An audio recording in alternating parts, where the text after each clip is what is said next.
नमस्कार, मैं गोपाल सिंह और आप देख रहे हैं रियल न्यूज़ नेटवर्क। दोस्तों, राजन नाइक नालासोपारा 132 विधानसभा के विधायक, और ऐसे ही सफ़र उनका तय नहीं हुआ है।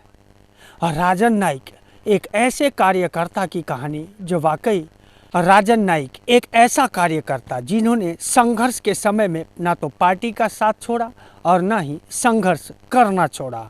और ये राजन नाइक एक कार्यकर्ता की जो कर्तव्य है उसको कैसे निभाया वो हम सबके सामने है। लगातार पिछले कई सालों से वसई विरार शहर में बहुजन विकास आघाड़ी की एक छत्र राज, और जहां हितेंद्र ठाकुर अप्पा का एक अपना दबदबा था राजनीतिक रूप से, उसमें सेंध लगा करके 2024 में जीत हासिल किया, वो भी हितेंद्र ठाकुर अप्पा के पुत्र क्षितिज ठाकुर को हरा करके। वाकई उनका राजनीतिक कैरियर भी बहुत ही संघर्षपूर्ण रहा।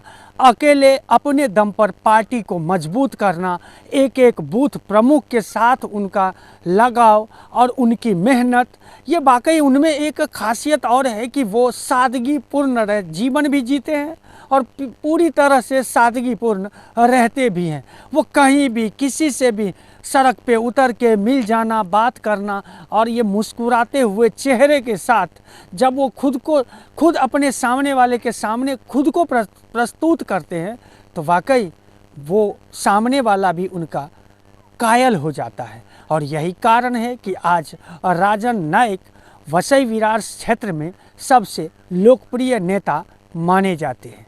राजन नाइक असल में इन चुनाव को लोगों ने संघर्ष और राजन नाइक के संघर्ष को भी खत्म कर दिया, क्योंकि जिस जीवटता के साथ वसई विरार क्षेत्र में लगातार वो संघर्ष करते रहे, चाहे वो सड़क के मुद्दे हो, पानी का मुद्दा हो, बिजली का मुद्दा हो, वो अक्सर छोटे से छोटे आंदोलन में भी शामिल होकर के अपने कार्यकर्ताओं का मनोबल हमेशा ऊंचा ही करता रहा।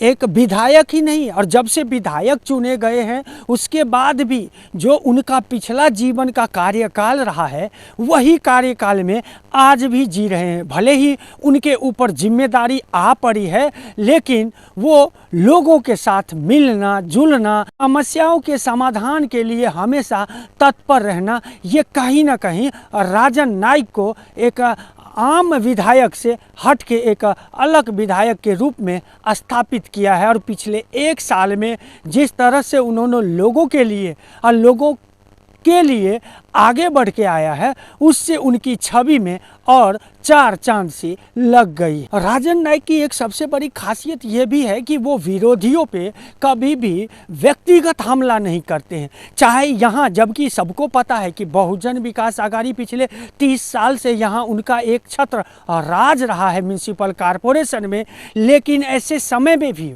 वो सिस्टम के खिलाफ जरूर बोले, लेकिन कभी उन्होंने व्यक्तिगत आक्षेप हो या आरोप हो कभी बहुजन विकास आघाड़ी के भी नेताओं पे नहीं लगाए। और यही कारण है कि बहुजन विकास आघाड़ी के भी कई ऐसे कार्यकर्ता हैं जो उनके साथ खास लगाव रखते हैं। और यही कारण है कि कभी कभी पत्रकारिता के क्षेत्र हो या फिर विपक्षियों का उन पे हमला हो जाता है कि वो बहुजन विकास आघाड़ी के खिलाफ सॉफ्ट कॉर्नर रखते हैं। लेकिन सच में अगर देखा जाए तो वो आरएसएस का एक ऐसा कार्यकर्ता जब सत्ता में अपना कुर्सी हासिल करता है लेकिन खुद को बदलता नहीं। राजन नाइक भले ही वो भारतीय जनता पार्टी के यहाँ विधायक चुने गए हो, लेकिन उससे पहले भी जिस तरह का उन्होंने संघर्ष किया है और संघर्ष के बाद जो उसे जीत मिली है, वो जीत वाकई यहाँ के लोगों ने जिस तरह से उनके पक्ष में मतदान किया,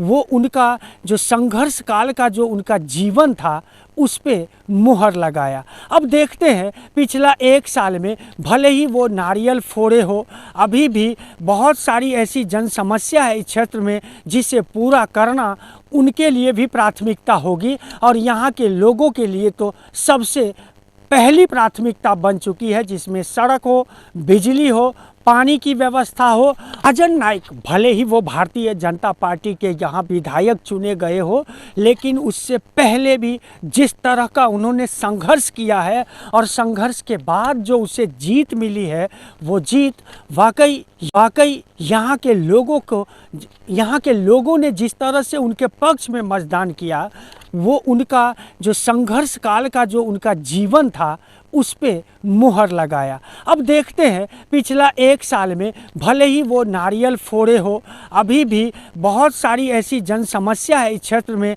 जिसे पूरा करना उनके लिए भी प्राथमिकता होगी। और यहाँ के लोगों के लिए तो सबसे पहली प्राथमिकता बन चुकी है, जिसमें सड़क हो, बिजली हो, पानी की व्यवस्था हो।